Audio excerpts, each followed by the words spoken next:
something you can't fix. If you can't fix what's broken, you'll go insane. It's Jay and Adam. It's Preview. It's Preview's Fix It with Adam and Jay. Hey, Peaches! Oh, welcome to Fix It, where friends don't let friends fix pop culture alone. I'm Adam. And I'm Jay. And this is Bata Town. And you're our listener. Hey there, listeners. Ho there, listeners. Let me tell you the visions. Right? The telly? No, tell them.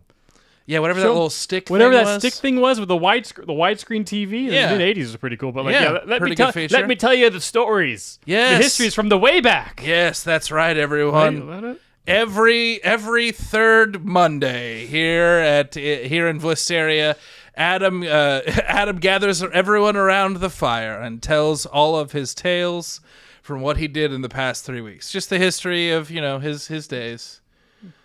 Yeah. Yeah, and rightfully so. Yes, indeed. I live a very interesting life of waking up, filming things with Jay, or editing things that Jay and I film, and then playing with some cats. And then sometimes streaming. And sometimes streaming. Up top. That's about it. Woo! That's my life. Yeah! And in my head, When you say it like that. hearing all of you laugh at the jokes that we laugh at when we're in the room. Can confirm, I have been in the room many, many times where Adam is editing us, and it is really, really cute. The extent to which Adam laughs along with the content that we make. Adam was the first Peach. I'm a big fan of us, Jay. Yeah, it's really, really cute and sweet how he laughs along with us. I, however, never watch our videos ever. He does not. He was here. He knows what happened. I was here. I know what it was. I remember the show. We just watched it. I watch specifically when you tell me you did something fun in the editing, and the only other videos that I watch is that I watch Jeopardy. And the only reason I watch Jeopardy is because I'm always low-key worried that it's not funny and we look bad. And it was your idea. Yeah. I just want to make sure that, it's good. So I watch Jeopardy, but that's about it. Mm-hmm. Yeah. Oh, and I watch Bluey. Mm-hmm. I watch the ones where I'm like, people will like this, right? These are, yeah. Like us reacting to a Marvel property, I don't need to watch that. I know people are showing up for that, and also Sure. I was there. Mm-hmm. But the stuff that when we get a little weird, The questionable stuff. yeah, I just want to make sure that okay, It came across. yeah, Yeah. because as much as I protrude an air of nonchalance about it, You're completely lying. I want it. I want our content to do well. I do. Me too. That's the whole point. Put a lot of heart and soul in this stuff. Yeah. Yeah. We want those numbers up, baby. Yeah, Bluey's doing great. Bluey's doing great. Bluey's doing wonderful. Welcome to our podcast, Fix It. I'm Jay, that's Adam. You may know us from the wildly successful YouTube reaction channel Previewed, which we're currently on if you're watching the video version of this. But this is our podcast, Fix It, where every week Adam and I take a piece of pop culture that maybe missed the mark, maybe didn't quite get there, maybe just didn't have any cars in it, and we fix it. And today we are going to be fixing 1985's Mad Max Beyond Thunderdome, the third installment in the Mad Max universe, and the last of the Mel Gibson-led Mad Maxes. They've been making more, but he is nowhere to be seen, and I wonder why. I wonder why. Yeah, and this one snuck up on me. Wait, first off, do you like the Mad Max films? I think they're fun. Okay. I never saw this film before we watched it last night. Oh, really? Yeah, and I've only seen Fury Road. Oh, Fury Road is a wonderful movie. It's crazy. Yeah, I think the Mad Max movies are fun, and they're, to their credit, they're not perfect, but they are, at the time that these movies came out, they are Hollywood at the peak, in that the sets are huge and cool, and there's so many extras, and they do the world building right, that you feel transported. Sure. Whether or not the movies themselves or the storytelling is perfect, they at least are putting enough effort into the presentation of it that it's worthwhile. Okay. Does that make any sense? Sure, yeah. Yeah, the world of Mad Max is at least is fascinating enough for me to show up for another movie. Sure. So yeah, I don't. The first one has its moments. The second one kicks pretty good in my opinion. And before we get into the next segment, the one thing I will say up top is that I was rooting for this movie. And the first 30 minutes of this movie, clip along and do the thing. Well, the first 30 minutes of what everyone remembers of this movie. Town, this movie is Thunderdome. pretty iconic. Yeah, no, the first 30 minutes are iconic. Yes. Like Tina Turner, and you got Master Blaster. I mean, how many Master Blaster references do you get in other pop culture all the time? Like, it's a huge thing. But, like, I was rooting for this movie, and like a half an hour in, when we did our watch along with the Discord, if you haven't joined the preview Discord, click the link below. It's the best community on the internet. And a lot of times, if we're doing a movie that I need to watch for research, I do it with the Discord community, because I got to watch it anyway, so you might as well come along for the ride. It's a lot of fun. But about 30 minutes in, I was like, yo, this movie rules. He's like, I don't know. I don't know how we fix this I don't movie. know how we're going to fix this. And then, another 30 minutes went by, and I went, Oh. pun intended, the wheels fall off this movie pretty hard and pretty fast. It's, I was like, oh, cool. We can just talk about how much we love Mad Max the whole time. Oh, no, this movie is actually bad, and I forgot. Beans. I was rooting for you, Thunderdome. I was rooting for you. But before we get all the way into Beyond Thunderdome, we've come to absolutely everyone's most favoritist segment. We took a poll. It's Roll for Convo. And in Roll for Convo, our producer Brian has provided us with 20 topics of conversation. And then in those 20 topics of conversation, I'm going to roll a 20-sided die, and we will find out which one is going to be the subject of our first segment, Roll for Convo. Did you like the twists and turns of that intro? Kind of came back to the beginning at first. Roll for convo. That's a 5, baby. 5 spot. Ooh, interesting. What instrument is very soothing to you? What is like nails on a chalkboard? Anything goes in noise talk.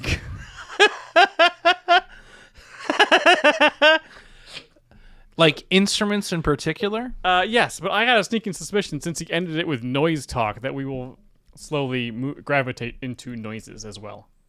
Yeah. I'm a piano nerd. Okay. Piano music is like, I think piano's the perfect instrument. Okay. Just to adhering to the question as written, Soothing first. Soothing. I would argue that the whole concept of a musical instrument is not necessarily the instrument itself, but how it's played. Yes. And so, like, piano, I think is like, tip top, but also, I can get down on a guitar, but not necessarily as much. There's like that, like, the smooth, calming jazz when it's like when it's a piano, I feel like kind of sophisticated and a little bit more like, I feel a little heightened mentally, and I feel a little fancy, when like you get like calming piano music, Okay. You feel like you're in like a fully marbled room, like drinking like drinking a virgin mojito and. Okay. Pinkies up. I don't know what virgin mojito is the thing that came to mind, but you know what I'm saying. Sure. I just feel fancy, but then sometimes when you hear calming guitar music, there's always like a small spark in the back of your mind. It's like it's about to rock out. Oh no. Like the calming guitar music is like, oh, am I a douche? You know what I mean? Like, wow, I'm always okay. whenever I'm listening to like calming guitar music, it's always like I'm not expecting them to rock out. I'm always expecting like at any point they could be like, so anyways, this is Wonderwall. You know what I'm saying? Sure, like, yeah. oh no. With piano, I'm like, oh, maybe I am better and smarter than I think that I am. With guitar, maybe a guitar sees me exactly for who I am, perhaps. I like classical music. Oh, I love classical music. I can put that on. I'll sometimes like put that on when I'm working. Really? Yeah. But do you know what has become my new thing? What is that, Jay? And somebody recently ruined it for me, but it's still my favorite thing. I love lo-fi beats. I love lo-fi beats. Lo-fi beats to study to. Yeah. Oh yeah. I will put Study Girl on while I'm doing other stuff. Oh, it's the best, and I love it. And the only problem is somebody ruined it for me. How did they ruin it? Someone brought it up. I think it was on TikTok that just said lo-fi beats. is our generation's smooth jazz that our parents listen to. That's our version of it. I went, man, that's not. I don't like. My dad listens to like smooth jazz. Really? He'll put on the station Watercolors, and it's just. It's just smooth jazz. It's elevated elevator music, in a pretty spectacular fashion. But yeah, music can change my mood on a dime. Sure. But honestly, what can't change my mood on a dime? Let's be totally honest. That's a very good point. But well, yeah. What's your like favorite like calming music? The pan flute. Are you doing a bit? Nope. Okay, cool. Then I will not laugh. Do you want to laugh? A little, yeah. A little, yeah. Name your favorite pan flautist. Dude, I don't know. It doesn't matter. Doesn't matter. Once those lips hit the pans. You can't see this on the audio stuff. So like if you're walking through, and I don't even know if they have this anymore. So you're walking through Times Square subway station, and you see that guy rocking out on the pan flute. You're like, oh yeah. Hell yeah, man. Have you bought one of those CDs before? No, I've not. That's what YouTube's for, Jay. That's fair. Pan flute. It's very calming. Yeah. Do you listen to that at 2 times speed? I don't. Okay. I don't listen to music at 2 times speed. But do you like? Are you like a Kenny G guy? Does he do pan flute? Isn't he the master of the pan flute? No, Kenny G is the... Kenny G, he plays like the oboe or something? No, it's the jazz sax or something like that, the oboe sax or whatever. Oh. Well, then who's the master? Who's the master of the pan flute? You know what? I don't know, Jay. There's somebody. I mean, you know, I'm not talking. Has to be. I mean, of anything, there's the master of. Yeah. That's another question. What do you think you're the master of? Dealing with you.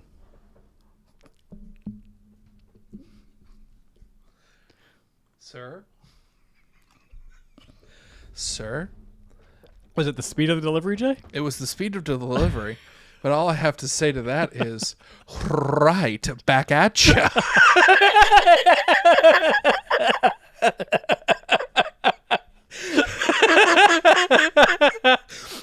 Yep. You may be a little bit more frivolous with how quickly you admit it. But if we're a pickleballing, that's going right back on your side of the fence, my friend. And back and forth we go. Oh. Oh. Okay, what is like nails on a chalkboard to you? What's like on nails on a chalkboard? Well, this is still instruments. We haven't gotten to the actual noise talk yet. One thing I have learned about, I think my tolerance for like kind of annoying or loud noises is like pretty high. Oh, okay, that's good.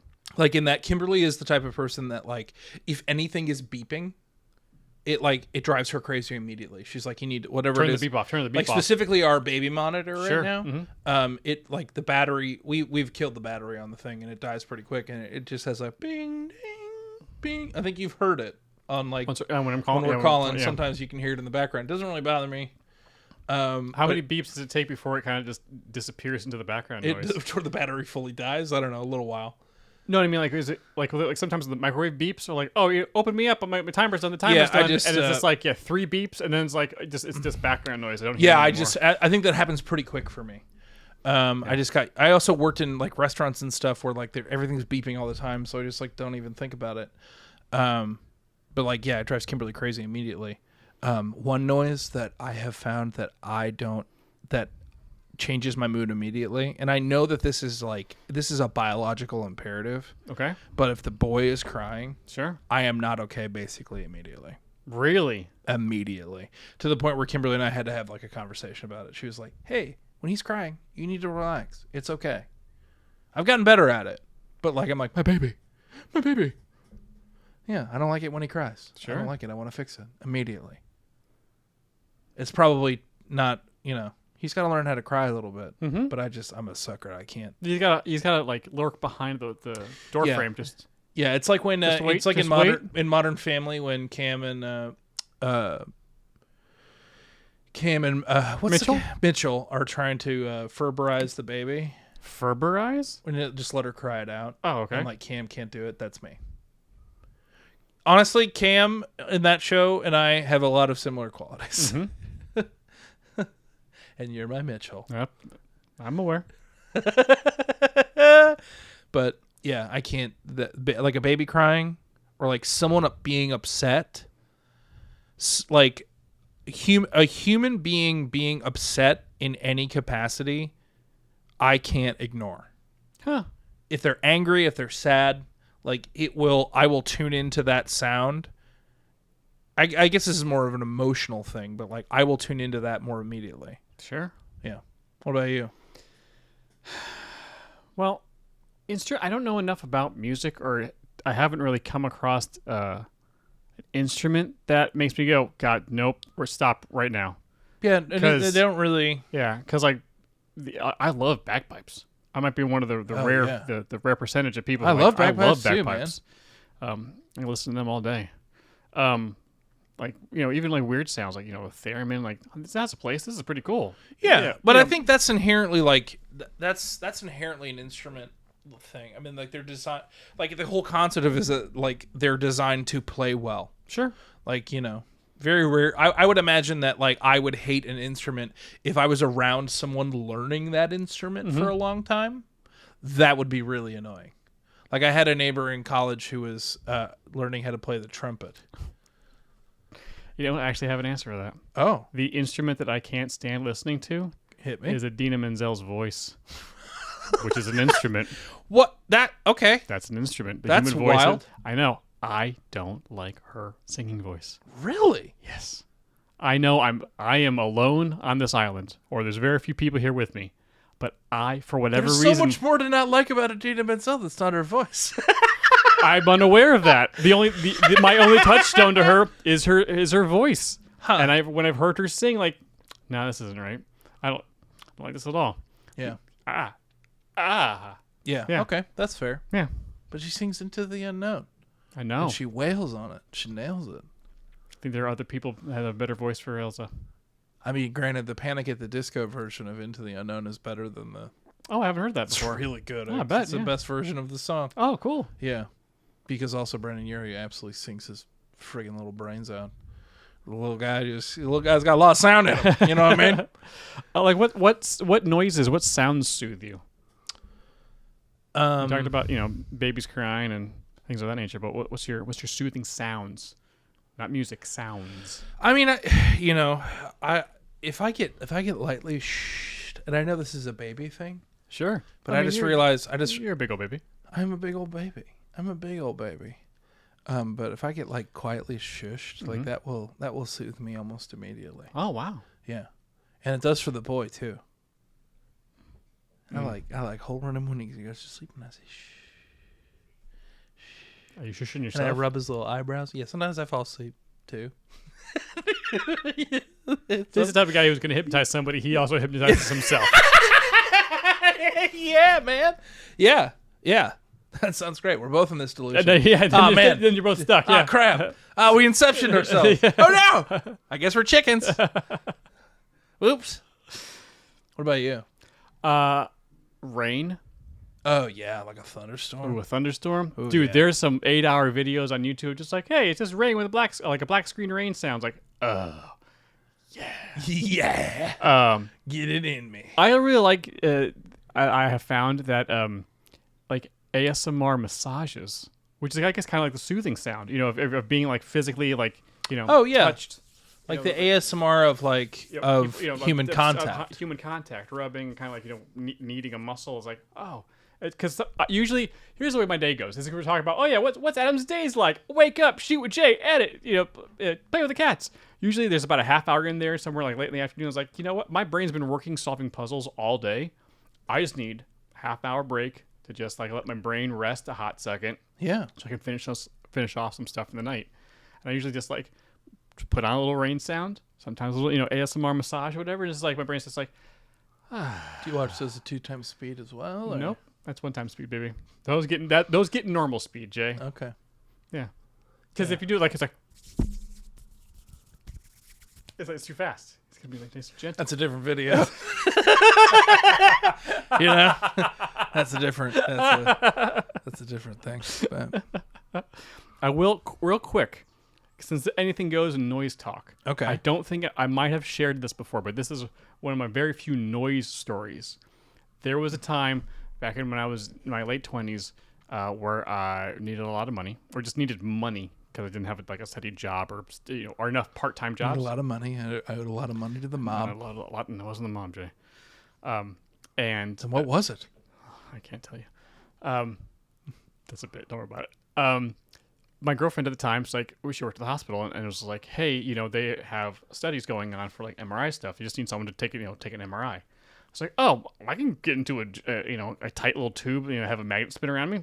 I don't care about that at all. I'm not claustrophobic. Yeah. So I did this test, and they just, take an MRI of your brain. The thing was, which I wasn't aware of, was that this test, they showed me, is they wanted to see the brain functions while you were like doing like, when a blue square pops up, hit the thumb button, and when a yellow triangle, hit the other button with the index finger.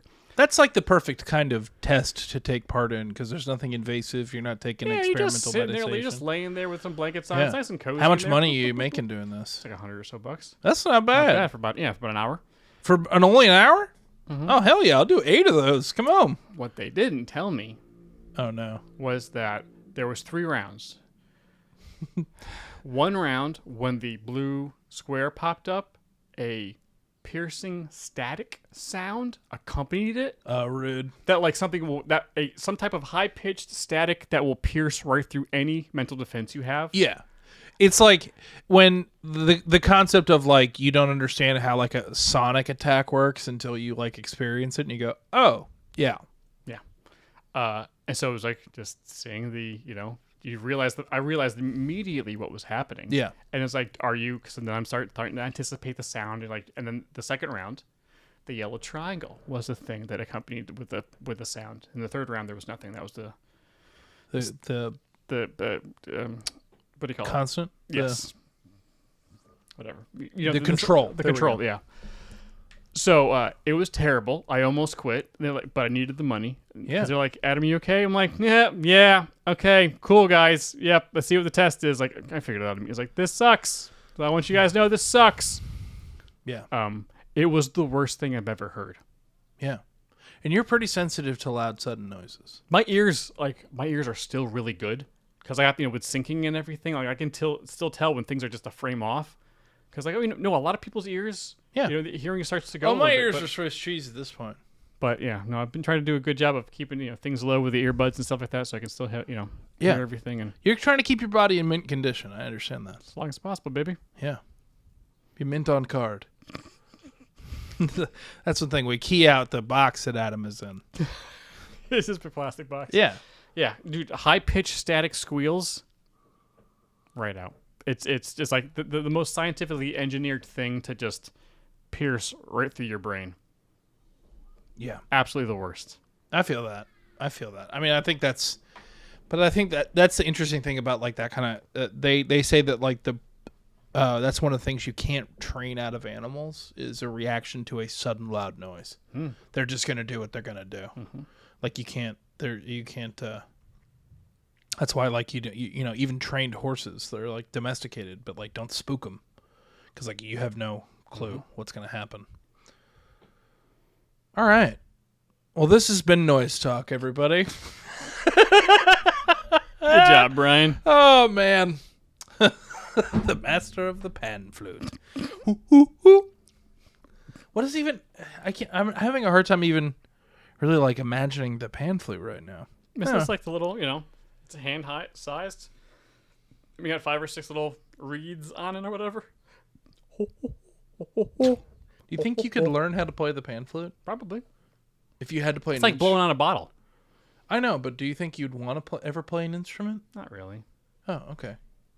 I wish I could play an instrument. I wish I could.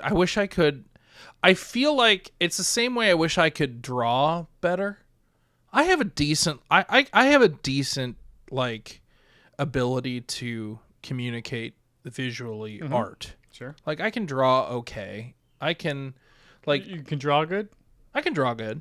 You know, I good draw. Make shapes and pictures. I make the good draws. I draw good. Make lines and stuff. I can do that. Like, and I can plunk out stuff. Like, I know how to read music. But like, I feel like sometimes I wish I could communicate myself artistically better in those two ways, because I can sometimes when I'm like goofing around on the piano, I can feel my creative self wanting to come through it. Sure. But I just don't have the ability to make that happen.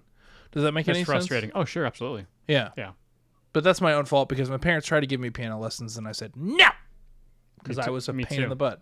And that's why James will be forced to take piano lessons. You are? Really? Oh, yeah, he's taking piano lessons. You know why? He might hate us in the short term, but when he turns like 16 and he can just play the piano, he's going to be like, oh, man, I'm glad my parents made me do that. Okay. Anyone I've ever met has been like, man, I didn't really want to do this, but I'm glad I can. Yeah. Maybe we should test him to see if he's musical first. It's also just math at a certain point. It is just math. Yeah. So he's got to be good at something. Got to have a gimmick. You want to be a star, don't you? Anyways, that's been a roll for Convo. Thanks for coming to Noise Talk. We should get into Bada Town? into Thunderdome, baby. But before we jump into Thunderdome, we should probably hear everything we need to know about Mad Max Beyond Thunderdome from our wonderful producer Brian, the author of Noise Talk. The master blaster of this podcast. The master blaster. Yes, he is the master to our blaster. And how? When Brian tells us all we need to know about Mad Max Beyond Thunderdome when he rolls that beautiful bean fun fact footage. Thank you, gentlemen. Producer Brian here, and today we're trying to fix the third Mad Max movie, Mad Max Beyond Thunderdome. Released in 1985, Thunderdome was directed by George Miller and George Ogilvy and stars Mel Gibson and Tina Turner. Here are some fun bean facts.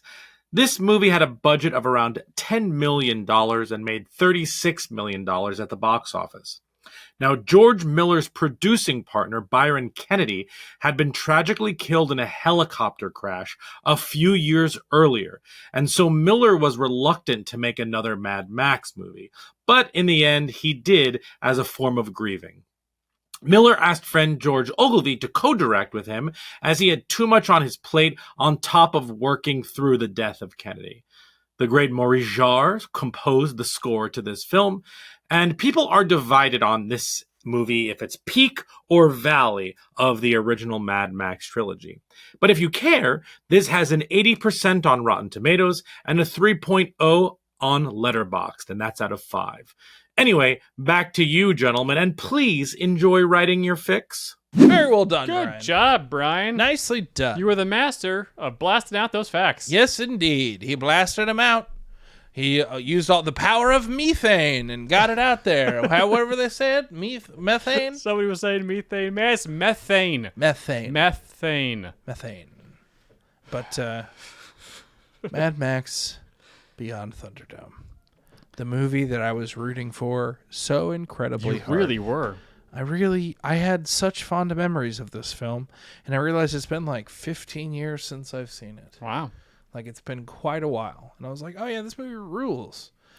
And I think it was shaded by all of the references that are made to it in other pop culture, and I was just like, "Oh yeah, that's from Mad Max. Oh yeah, that movie rules. I love that movie." Tina Turner doing Tina Turner things. This is Bada Town, Raggedy Man. Like, I love it. Sure. I love it. And then it all falls apart, and then they kick him out of Bartertown, and it becomes a completely different film. Well, some people probably haven't seen this movie or completely That forgotten is about very it. true. We should probably. Which one of us wants to do the plot drop today? Well, I think I did it last week. Do you Yeah, I'll want to do do it. this week? Yeah, that's fine. We find our main character. This is the plot drop for Mad Max Beyond Thunderdome. We find our main character, Mad Max.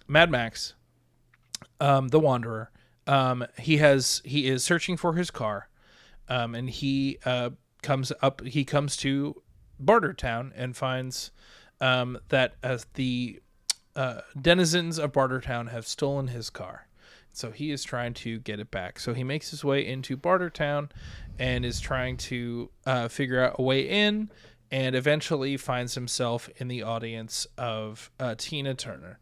I can't remember her character's name, In my head, she's just Tina Turner playing Tina Turner. Just Tina Turner. It's Tina Turner if she was in The Wasteland. She's a star, and she made it happen. She's the leader of Bartertown, and she needs help with taking out a political enemy in order to take full and complete control of Bartertown, and therefore she enlists Max's help in order to take care of that. He basically sets up a situation where he goes and works for Master Blaster, who is the leader of the underworld, and he is in control of the pig production / methane production, or methane production, if you're feeling froggy, which is the fuel that is used to power the entire town. A circumstance of events, it comes to find out that Master Blaster is actually the one in possession of the car. And our wonderful character Max sits up a situation in which he basically challenges Master Blaster to a duel, and they are to go fight in Thunderdome, in which Max is going to fight Blaster. For those of you who don't know what Master Blaster is, it's a combination of two characters, a very diminutive gentleman who is the brains of the operation, who sits on top of Blaster, who is huge and strong, but clearly not that intelligent. And he is going to fight Blaster, the big mean guy, in the Thunderdome, which is 2 men enter, 1 man leaves. It's basically a duel to the death with a bunch of different weapons. American Gladiator style. It's American Gladiators. They're strung up on the things. That's such a fun sequence. It's like Guts, man. Remember? And the Master of Ceremonies at Thunderdome is doing the Lord's work. That's a character actor, right? He has the silverest of tongues, and he gives an incredible performance, and then we never see him again. Ever. Nope. It comes down to he is going to defeat Master Blaster in the ring, which is going to appease Tina Turner, and she is going to then, get him his car back and give him all the supplies he needs to get out of Bartertown. Comes down to it, Max outsmarts Blaster in the Thunderdome ring with the use of a whistle, because we find that he is sensitive to loud noises. Noise talk. It's actually noise talk. And he eventually, when it is made known that Blaster, once he is unmasked, might not be fully cognizant, or might not be fully in control of his own actions, and is, as Mongo says, a pawn in the game of life. He decides to take pity on Blaster, which much to the chagrin of Master, because it's very clear that he really cares for him. It's actually a very sweet moment. But there is no mercy in Thunderdome. He's technically broken the rules, and so Tina Turner's goons kill Blaster. Break a deal, it's the wheel, something like that. Yeah, everything rhymes. Broke a deal, and it's the wheel. So they spin the wheel, and Max ends up getting banished from Bartertown. On a poor horse. And so Tina Turner, basically, now that Master doesn't have the power of Blaster, takes over the underworld and subjugates everyone that lives there. And I guess Max goes and finds a small collective of cult children, like a child collective that it was like kids of the people who survived a plane crash during the apocalypse. Yes. Yeah. The apocalypse that happened 20 years ago, I guess. Maybe. It's not clear. And this is where the movie gets a little wonky, because it becomes him. They think he's the savior of them for reasons, because that's how it works. He's the captain. But then he has to, and this is where the movie gets a little muddy. He decides to he wants to leave these kids, because he's like, obviously I'm not your chosen one. I just want my car back. It's not clear to me how they get back to Bartertown or why. Does one of them runs away? Is that what happens? Part of the group goes during the night, and then the other group, then Max follows him with a couple of people. But it wasn't clear why. It just kind of happened. I believe it was because Max was the proof thing that they needed, that something else lied beyond their little safe haven. I see. And so like, well, we want to know what the skyscrapers are. They had different names for it stuff because skyscrapers and the stuff and the things. Remember the river of lights. I Blah remember. blah blah blah. Yeah, it was real weird. Do you think that's what the member berries were referencing? You know what? Maybe Maybe. they kind of sound like those kids. So in order to go save these kids, he has to go back to Bartertown, and through a cockamamie scheme and a train chase, Which is the only real good part of the movie. he ends up saving the kids and defeating Tina Turner. Kinda. Not even really. Not even really. She Tina Turner they save the kids, but he's still banished. The kids fly away on an airplane The kids fly away on an airplane, and Mad Max is still just wandering the wastes without his car. without his car. Nothing. He did not solve his problem at all. He's if anything, he's worse off. Yep. And that's the end of the The movie. movie ends. Yep. Yeah, it's not a good movie. The first 30 minutes though are bangarang, and you gotta agree with me on that. Sure. Though. Because it's like, oh, he gets to Bartertown, great, cool. The first 30 minutes are iconic. Yes. Master Blaster, Thunderdome, two men enter, one man leaves. The Thunderdome sequence is awesome. We still say that to this day. Yes. And I've never seen the movie up until last night, and I still quote it, not even really knowing it's from. I mean, I know it's from that movie, but I've never seen it. Yeah. The first 30 minutes are great. Could they be better? Yeah, of course. But those are iconic. It's everything after that. The movie is basically 100 minutes. Yeah. So the next 70 minutes are really just kind of like, what is happening? Why? What are we even? How are these things connected? They are not. Yeah. The car chase at the end is very Fury Road-esque, and that part is cool. Some really cool stunts there. Yeah. But it's that middle chunk of 60 minutes or so of just like, what is happening? Why? What? These stories are not connected at all. Yeah. What are we doing, man? It just feels like a completely different movie. Tina Turner's not even in it. She's not even in it, and she's so enigmatic in this movie, and it's so her performance is so iconic, and it's just like once he leaves Bartertown for the first time, it's a completely different film. And the thing is that all of the stuff with the kids when they have all the slides, they have all the stuff It's left Lost over Boys from stuff. the plane. Yeah. There is some fun and interesting things, and honestly, there is some good world building to what is going on in this world. Kind of, yeah. To some degree. And it's interesting enough, but it's just not. It's oversimplistic, but when you watch a post-apocalyptic movie like this, I actually like it more when they keep their storylines simple and what they're trying to do simple. Look, when you play through a Fallout game, and even the Fallout show to begin, if we're just gonna go just from Sure. I mean, that- the most that recent medium. example that everyone loves, yeah. Fallout 3, trying to find your dad. That's it. There's a lot of other stuff that happens. You're just trying to find your dad. That's it. Fallout 4, you're just trying to find your kid. That's it. I'm in this movie in particular. I mean, hell, in the Fallout show, she's just trying to find her dad. Yeah. That's it. She gets tasked with stuff along the way. Ghoul but, trying to find his family. That's pretty much it. It's really that simple. In Beyond Thunderdome, I am only interested in, and I think the biggest betrayal about this movie, I want him to get his car back. That's it. That's it. I do not want anything other than him getting his car. If this movie, I literally was like, and it's funny, the Discord chat got really quiet about halfway through the movie because I was like, I feel like everyone's collectively going, man, this sucks. No, we were having so much fun. And it was like, I noticed it too. Everyone kind of stopped talking, and I was like, whereas it was it was hopping there for a while. I was like, but literally, I said out loud to no one because Kimberly was running an errand. When I was doing the watch log, I go, "Does get his car? Oh man, oh man! What was the point?" the turning point of the movie was when the horse dies.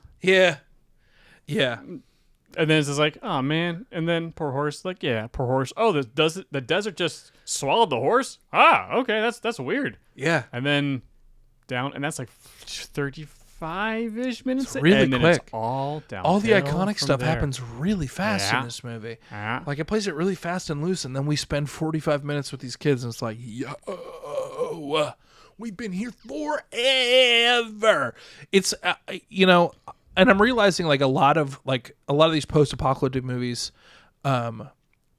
apocalypse. I can't not do it. These Sorry. post-apocalyptic movies, Yeah.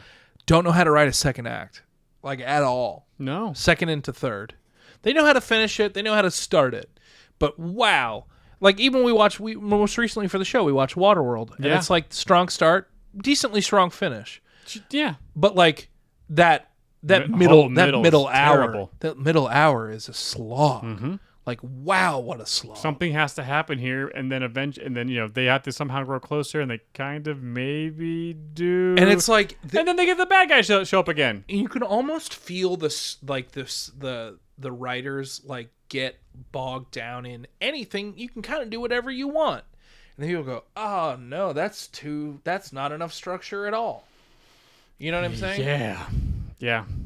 Like, and that's one thing that like impressed me the most about like the Fallout show, and even the Fallout games, is that like they know how to fill the middle. Mm-hmm. Like you could argue that Fallout 3 like doesn't really have a middle, but yeah, it's tricky because like you almost have too much freedom. Well, I've not seen a lot of Mad Max films. I saw Fury Road, and now I have seen this. Yeah, Fury Road was insane. It's Yes. a 2-hour just up and back car chase. that's all. Which is it's really it's I 2 hour could, car I could chase. not believe how simplistic it was. Yes, Just and that's why it succeeds.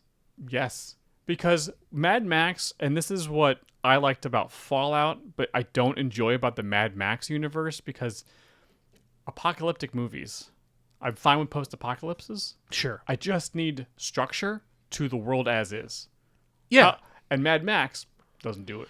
Mad Max doesn't have enough rules. Yeah, it just doesn't- is like everything's desert now, everything's crazy, and everyone's gone insane. And that's pretty much basically it. Yeah. It's like, oh, you find these kids that are, a couple of them are teenagers, if not edging to 20, possibly, Sure. maybe, and then a bunch of kids under 10. How? So like, clearly the apocalypse happened not very long ago. If Tina Turner and Mad Max are just both like, oh, this is what I was before the apocalypse. Yeah. And they're both still relatively young. So like, oh, okay. So a lot of people here still remember what life was like before all the bombs fell. Yeah. Okay. How did everyone went wasteland insane This quickly? This quickly? Well, I think it's like when it becomes that. I guess it's when society is destroyed that spectacularly. Sure, but I mean, there's no like there. Yeah, the time frame really just kind of throws it in. throws everything off a little bit, because Yeah. it's like, because they talk specifically in the scene where he's having his audition for the Thunderdome, or the audition for Tina Turner. It's like, what were you before? He's like, I was a cop. Oh, I was a nobody. And the apocalypse happens, and I became somebody. I became someone who survived. Yeah. I was like, oh, that's really cool, awesome. And then you have a chance to blah blah blah blah. She's like, hey, I'm gonna rule Barter Town, ha ha ha. And then, but like, if that's the case, then like, what is happening with everything else? And like, and then at the end of the movie, Sydney has power. Yeah. It's almost the same ending as spoilers for Fallout, the end of the first season. Yeah. Like, they have power. No, but they had to earn that power in that season. It wasn't. Oh, just absolutely. there. But like, it was very similar. Like, oh, now, hey, It was such an afterthought. I didn't even think about it until you brought it up. There's like, just like, yeah, the movie doesn't know how to end. No. He just needs to get his car back. Fury Road works because he's just trying to save those girls, and he does. Yeah. Ta-da. Well, and it also helps that Furiosa was such an amazing character that she's gotten her own spin-off film, Yes. which is coming out this week, which is why we're doing this episode. Yeah. So, and 2 really amazing actresses portraying her. Yeah. So that's awesome. But like, yeah, what's going on? Yeah. Why? This movie they did not have a strong enough fight. They're like, oh, contractually, we're making a 3rd movie. Great. What do we do with it? I don't know. Yeah. And also, like, I read an article yesterday about Anna Taylor-Joy talking about the making of this new Furiosa show. And just like if you hear anecdotes from people who worked on any Mad Max movie, like even the most recent one, even Fury Road, these movies are hell to make. They are not. These are you're in the desert. Like people pay with blood for these movies to exist. Yeah. And like I appreciate that level of like dedication. Like, and Anna Taylor-Joy was like, she didn't even want to talk about like the shooting process. She was like, I don't regret doing it. She's like, I just don't. She's like, talk to me in like 20 years. Like when it's way in the rearview mirror, because like right now it's too fresh, but like this was not free. Like I paid for this movie. I remember. Or show. Is this a show? No, it's a movie. Okay. It's a movie. When the first Transformers movie was do you remember the first Transformer movie enough? Like, yeah, man. Okay, because I know you were that movie rules. So you know all those deserts. Are you about to come in here and tell me that movie does not rule? No. I'm about to tell you about some of the production stuff. Good. So you know how like some of the first scenes with the Decepticons where they were in the desert. Oh yeah. Some of the I think it was Josh Duhamel had an interview or something about like what it was like shooting in the desert for those just a few scenes out there. It was like we had somebody on set to make sure that we were drinking 2 bottles of water, at least 2 bottles of water, and like a Gatorade and something else to make sure that we were hydrated enough. And this is everyone in the production. Yeah. We kept it as minimal as we could, but like you still need a lot of people out there. Yeah. But like we needed to make sure that we were all none of us peed all day. But we needed to make sure we were carting in as much liquid as possible. Yeah. Because like it's people terrible. are not supposed to be in the desert. We're not supposed to be out there. No. That's not our place. That's not It's not our place. We you know. But and these movies shoot in the freaking desert. In the middle of the desert. Like not Ugh. just like, oh, we're going to, it's like, no, we're here and we're camping out. I mean, could they now? Yes, they could. But could they get those shots from like the helicopter or a drone shot of like just cars driving in the desert? No, Yeah. they couldn't. But yeah. oof. Yeah, these movies are hell on earth to make. Yeah. I would say I would say these movies, this franchise as a whole, I appreciate that their hard work because I think they're really fun. And it's like, this movie isn't perfect, but still. I think I might know how to fix this one. I would love to hear your idea how to fix it. Okay. As we're moving into the fix. Mad Max Fury Road. Here's how you fix it. No. We're not fixing Fury Road. Nope. Yep. Mad Max Fury Road. Make it a musical. That's how you Part fix of it is there's moving on. We nailed it. Yeah, dude. Yeah, dude. Conan O'Brien's up there just playing with that fire guitar. It does look Conan O'Brien. I'll never unsee that. Damn you. Well, no, he actually did something. Oh, did he do a bit? Show, yeah. But I think Mad Max Beyond Thunderdome. Yeah. Going off of what we were talking about earlier, we are making a Mad Max Thunderdome that is just about getting his car back and having some kind of victory over Bartertown. Yes, this is about a story about a man and his car. I think we have an opportunity, if we would like to, considering this is the end of a trilogy, if we would like to give him kind of the option of, and making the theme of his character's journey about him trying to move on, or like him, or the concept of like staying in one place. Like he's trying to get this car back the whole time, but then there's certain aspects of Bartertown that maybe it's like, maybe I need to like put down roots. Like maybe it's like this whole, I've been running for so long. Like maybe that's kind of the underpinning of our main character. Okay. To some degree. The internal struggle between. I think maybe that's overcomplicating it. But I'm saying if we wanted to give the character an internal struggle, I think we could write in a way to give him that conscious decision. Well, I mean, if I may interject just a little bit here. No. Mad Max is very similar to Judge Dredd. Okay. At least in my head, it's I am single-minded. I am just focused on the thing. I don't really care about a lot of stuff. Yeah. I'm just doing the thing that I want to do. I'm just delivering justice. I'm Judge, Jury, Executioner. There's not a lot of variance what I'm doing here. Everything is black and white. I'm just doing the thing. Max is like, I don't want to deal with these kids. I just want my car. Yeah, I just want my car. And he was like, I'm trying to save these. I want to go back to Bartertown. I want to get my car, but these damn kids are going to get themselves killed. I will just, don't go. Damn it, they left. They're on my way. They're on my way back to town anyways. I'll just save them if I can. And one kid doesn't make it. Yeah. One kid gets swallowed by the desert. Yes.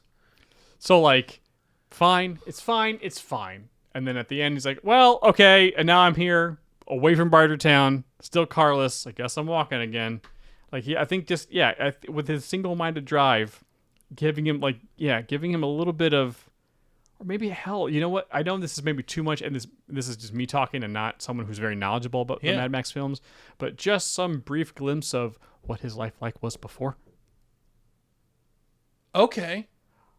Like, do we? I mean, I don't know if you really need that because I don't know if that's the tone of these films. I don't think that I don't think there's something like just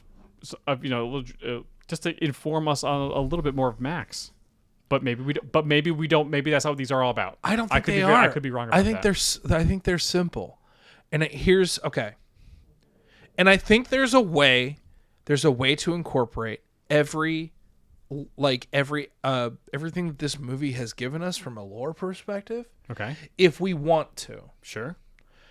I think we start this movie. Mm-hmm. I think the first, like we said earlier, the first 30 minutes of this movie are iconic. I don't think there's changing much of those. The guy with the plane and the jart and the getting lawn darted and... Oh, we're cutting that guy. Plane guy, we don't. Plane guy and his kid out. Plane guy and his kid are done. Yeah. We do not. They're barely developed in any way to begin with. The only reason why they're in the beginning is so they can be there at the end. Yes. Oh, I didn't even think about it. But yeah, that's exactly. Yeah. That seems like we were added in. We were added in as they started writing the third act and realized, how are we getting out of here? Well, that's okay. Second draft, we go. Okay, write this in. Okay, the guy gets lawn darted at the beginning from a plane. Cool. That was pretty cool, though. It was a good shot. Yeah, it was fun. I think we have Mad Max showing up to Bartertown, mm-hmm. like trying to find his car, and he is specifically like trying to get information, about where his car is. Mm-hmm. And then eventually, the one thing I will cut out is that, do I want to go that direction? Do you? Tell us your process, sir. Sorry. I'm just, that was. I gave you the 3 count. And I was like, okay. He's thinking. I went so far deep into my brain. I know. Yes, I do want to keep it. Here's what I'm thinking. Okay. We're cutting out. The only thing I'm cutting out in this beginning part is that I don't think Mad Max is going to go work in the underground in order to get intel on Master Blaster. Sure. I think the plan of him kind of challenging Master Blaster to a duel mm-hmm. is the initial plan. Sure. I think he learns the rules of Bartertown. He's like, oh, okay. He figures his way up to Tina Turner. And she hires him to take out Master Blaster. And he's like, and she has this plan ready to go. And she was like, I just need someone to challenge him to a duel and defeat him in Thunderdome. Mm-hmm. And he's like, that's suicide. And she's like, if you want your car back, that's how this is going to go. And he's like, okay, great. So challenges Master Blaster to a duel. Similar situation goes down. They enter Thunderdome. He defeats Blaster, but shows mercy on him. Mm-hmm. And then Blaster ends up getting killed. And then we have Master and Max both sent to he is sent down with Master back to the underworld to handle the methane. But obviously she's in charge of. Right. She got what she wanted. Yes. She doesn't have to help him. She does not. And she's the one that's in charge of the deal, so she doesn't have to deal with the wheel. So she's betrayed. And so we can get, and so what I think ends up happening is that Mad Max ends up befriending Master to some degree. Sure. And helps him running the methane and stuff and all of that.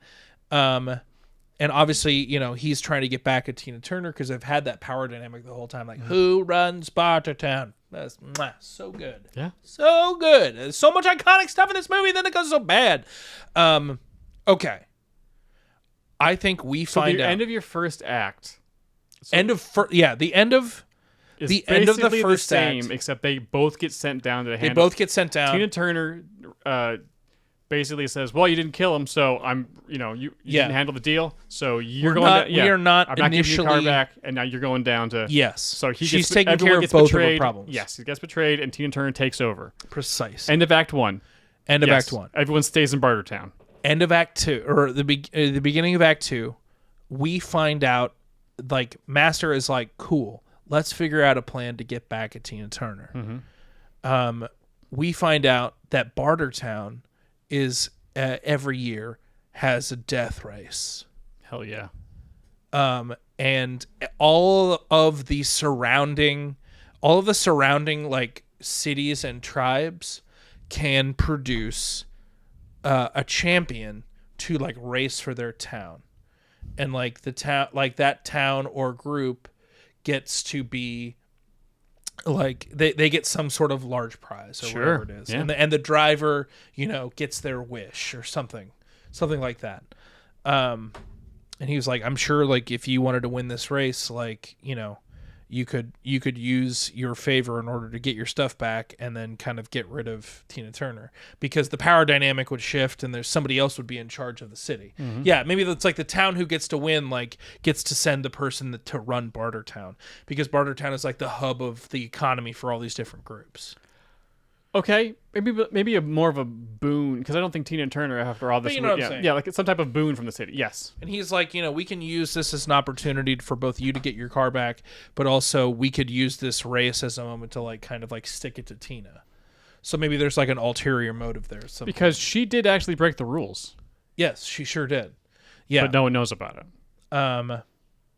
And Master Blaster knows she cheats at the death race. So this could be like a gladiator situation. Kind of, yeah. I mean, he's like, you just need to get in that race and you need to win it, and I'll figure out a way to expose Tina for cheating. And he's like, well, how are we going to get into this race? And he was like, there is a tribe that is technically on the charter of this death race, but they'd never send a champion, but they technically are allowed to. If you can get them, we gotta get out of the city. If you can get to them, and get them to like make a car montage of building a car. Yeah, if you can, and he's like, that's such a long shot. And he's like, that's the only shot we have.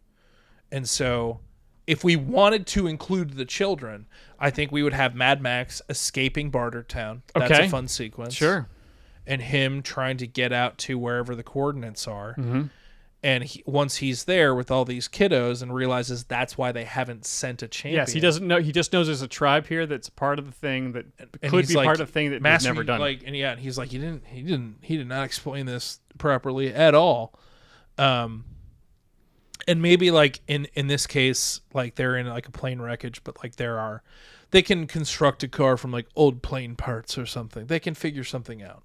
Sure. Maybe there's a couple more adults there. Not a lot, but maybe like 4.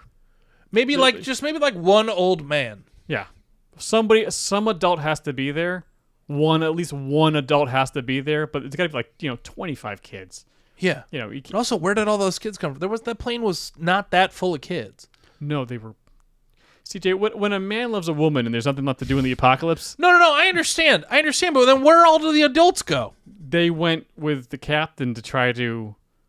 They didn't leave anybody behind? They left the one old man. Yeah, in this case, they left the one old man. You are correct. The logic of the kids' tribe falls apart the second you think about it. I just the minute we got there, I kind of white screened. I was like, I don't care anymore. I was like, this has got to go. So we have that one old man who decides, he has to convince them to, make him their champion of the death race. He does. Car building montage. Him teaching the kids how to build the car. Blah blah blah. Kids kind of get in the way. He's like, get out of here, kid. Yeah, the kids that's are a fun montage. Kids are being cute. Like, get out of here, kid. And then the third act is just the death race, because you know what this also fixes? My biggest issue with this movie, really. There's no cars in Mad Max Beyond Thunderdome. Barely. There's barely any car driving. That last sequence with the train. It wasn't a train. Yeah, it's mostly train. It was a train. I was like, this isn't cars. This is train. It's train. I'm here for cars. It's train and then plane. Yeah. And not enough automobiles. Not enough automobiles. Get in here, John Candy. Fix it. And so I think we have it like we have the death race, all the crazy shenanigans and all of like the insane. How things long you does can it take build car-wise? If we have the same, knowing this movie was about 100 minutes long, and knowing that the first act here really is about 30 minutes long before he's on the horse, I think you can make every act about a half hour. Oh, okay. So a half hour to him to enter the race. Yeah. Okay, great. And then like you have the race, the whole third act is about a half hour or so. I mean, it works for Fury Road. Let's just make Fury it. Road was a 2-hour race, though. I know that's what I'm saying. Like, let's make it a half-hour car chase. Sure. Okay. Like I thought you were gonna go longer. I was in my head. It's like, oh yeah, and the next 40 or so minutes is all just the one tonally. Vroom. Tonally, this movie. The one thing I appreciate about like this first act of the movie is that it really gets a lot done really quickly. Mm-hmm. Like Mad Max movies are not known for being very verbose. No, and I think that's what bothered me about the kid sequence. I was like, we've been talking so much. They do talk. It's so much talking. Talk a lot. And this movie. And these movies. About Fury Road was. I think Fury Road has like 10 lines of dialogue. I think Fury Road has barely any words in it. It's mostly Furiosa. Yeah. And the Harkonnen guy with the piggy Emote tap. Yeah, whatever. Yeah, maybe I should watch that again.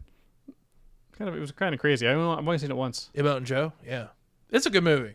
Well, I think you probably should watch it before. I understand Furiosa. why they made it. People are like, why did they make a Furiosa movie? I was like, because that movie rules. I'm like, well, they should have made a sequel sooner. I'm like, they can't. These movies these are not easily made. These are large undertakings. You got to pay the iron price for these movies. This is not. Okay, so first act, same as the movie, but everyone stays in Bartertown. Mad Max breaks out, finds a loophole in the thing, finds a kid tribe, build a car montage. It's just kind of cute and kind of fun. Enters the race. Yeah, and everyone and sees. I think once he gets there, Master helps soup up his car. Sure. Yeah, with some methane. Yeah, some NOS. Yeah, you don't hit that NOS. You gotta know when to hit the NOS. Yeah, man. Okay, so then we have the race in third act. How does it end? How does the race end? Is there any interesting twist at the end of the race, or like you have to up? Is it like an up and back type of race? I don't think Mad Max wins this race outright. Okay. I think Tina Turner's driver, because he's up against his own car. He's up against his own car, but Tina Turner's driver wins, but there is a turnaround where we figure out that she has been cheating, and so Mad Max is technically declared winner because he got second place, and she comes out it becomes known that she's a cheater and she is exiled from Bartertown.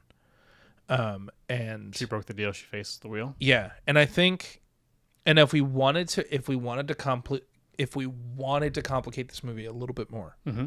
I think you have an opportunity for Mad Max to have a little bit of a love interest in Bartertown. Oh, and okay.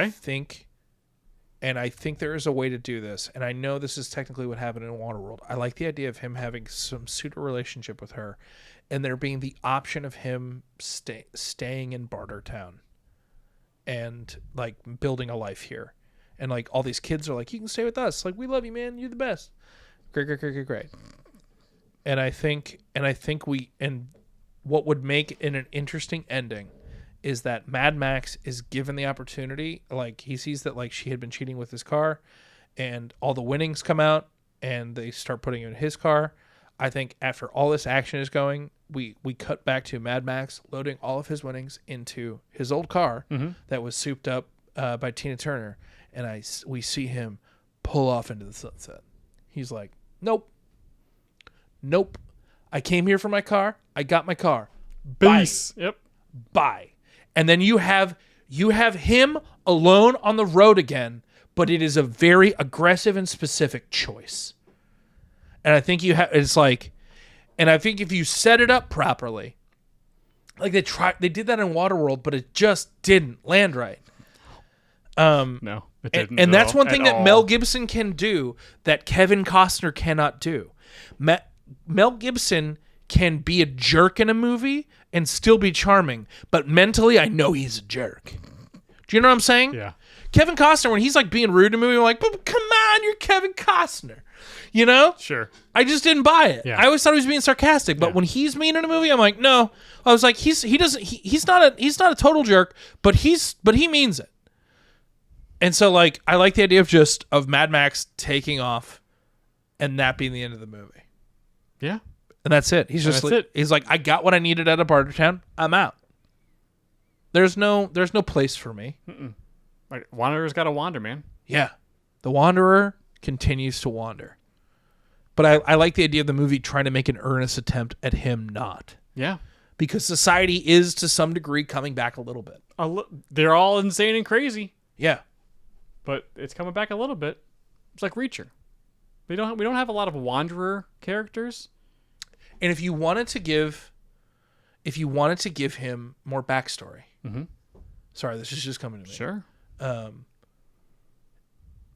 Part of the conversation with this love interest could very well be like, I was a cop before this all broke down. I worked really hard to maintain order and like rule of law.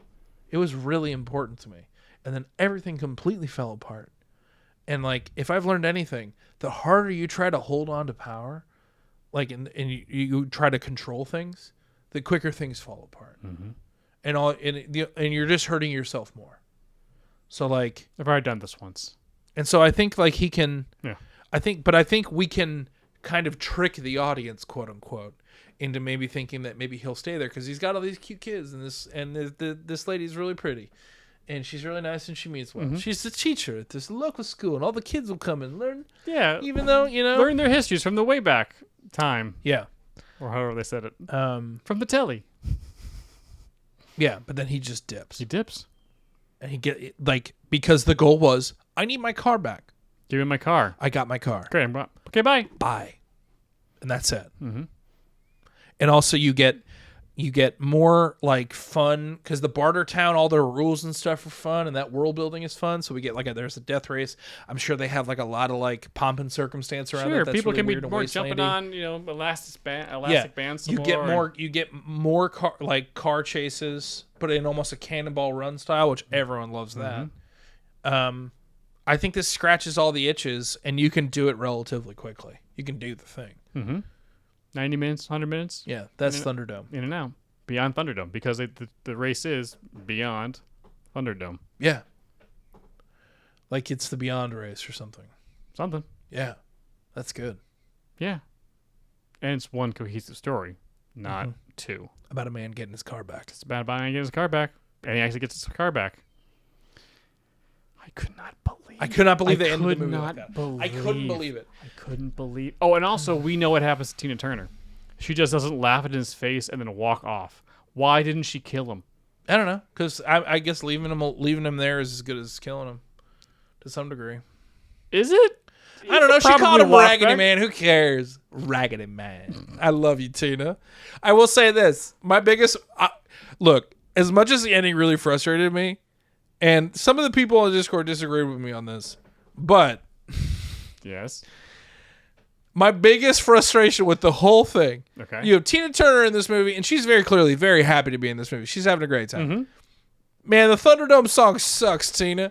This is a time frame in which every movie gets a song, and you're in the movie and you wrote the song, bad song. Whereas when Tina Turner wrote, when she has done soundtrack movies that have slapped, she wrote maybe the best James Bond theme of all time. Which one was that? Golden Eye, Oh, that was Tina Turner? found your weakness. Oh, it's Tina. Oh yeah, man. Bum bum bum. Yeah, GoldenEye is the best theme song. It's the best I don't know. Bond theme song. Skyfall's pretty good. Live and Let Die is good. Skyfall is good. Skyfall is very good. Live and Let Die is really good. There are some good other ones, but But GoldenEye is tops. yeah. Skyfall right behind it. Narrowly right behind it. Anyways, How did the Thunderdome song go? I don't know. My connection It was a little not janky. I didn't really indicative hear of it. how it should have been a lot. It should have hit a lot harder. Let's put it that way. Sure, yeah. You know, especially when Tina's got some park and barks. It should have been a park and bark. You know what I mean? Park and bark. I don't. What? I don't. It's like when you get to rock out. It's like It's like Tina. You just need to park and bark. Like stand there and wail. I've never heard that term before. It was a little bit more subdued for for a Mad Max song. Yeah. Yeah. Well, it's also just interesting since I saw Fury Road first, and that movie is metal. That movie grabs you by the nethers and just keeps kicking. Like it's just It doesn't stop. Yeah, it really brings it. I need to rewatch that one. Yeah, but this one, is just way subdued compared to. Granted, technology's changed, and now it's a little easier, but and also harder to make movies and stuff. But I was surprised about the music was so subdued.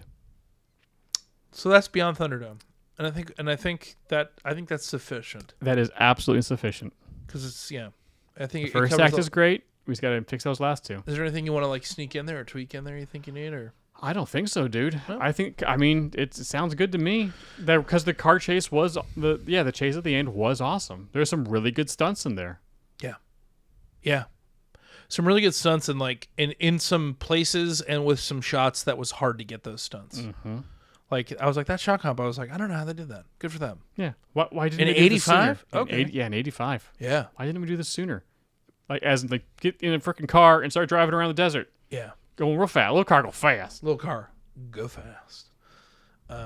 When that's one thing about camera work and when it comes to vehicles is that they've never really been able to truly capture the visual medium can't really capture the concept of just how fast things are moving. Mm-hmm. They've tried, but that's one thing I never really got into NASCAR. Is like every time you see it on TV, it's like that looks boring, and then you go and you're like, oh my god, they're going so fast.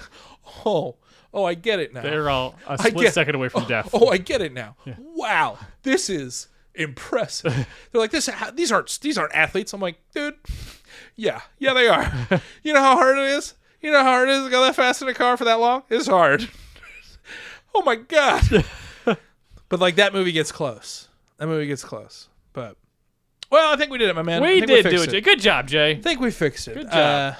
Oh my gosh. I gotta watch Fury Road again. Yeah, me too. I really, yeah. That's one thing I walked away from this movie. I was like, I still like this universe, even though this movie sucked. But well, thank you guys so much for listening. Thank you guys so much for listening, as it were.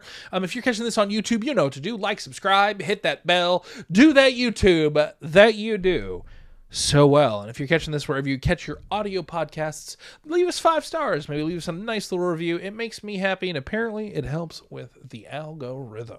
What are we covering next week, Lashy? You know what we're covering next week, Jay. Madam Web. We actually just got done taping the reaction to it before we started recording this, and I'm mad about it. Jay's pissed. I'm mad. I'm mad at how bad it was. It was. It's on Netflix right now. It's on Netflix right now. The reaction either came out today or will be out in a day or so. Right on a day or so. It's gonna be. We might have to do a little bit of research for the extraneous spider peoples. Just a little bit, because the movie I don't even want to did a very bad job of setting up who these people were. So maybe we just they're spider people because they couldn't say Spider-Man. It's like, who are these spider people? It just bothers me so much. Like that movie, that movie shouldn't get fixed. It should just get pushed into the ocean. Should yes, it absolutely should. Morbius was better. Morbius was better. Yeah, I'd much rather be at Morbin time again. Absolutely. Oh boy. So Madam Web next week. Madam Web, be there. Oh boy. Well, thank you guys so much for everything. And as we end every single one of these episodes, heartbreak feels good in a place like this. Apparently, it's the silent plane that you don't see coming. And how? This has been Get lawn darted. Oh! This has been long dart. This has been Rug Talk. See you guys next week. Bye.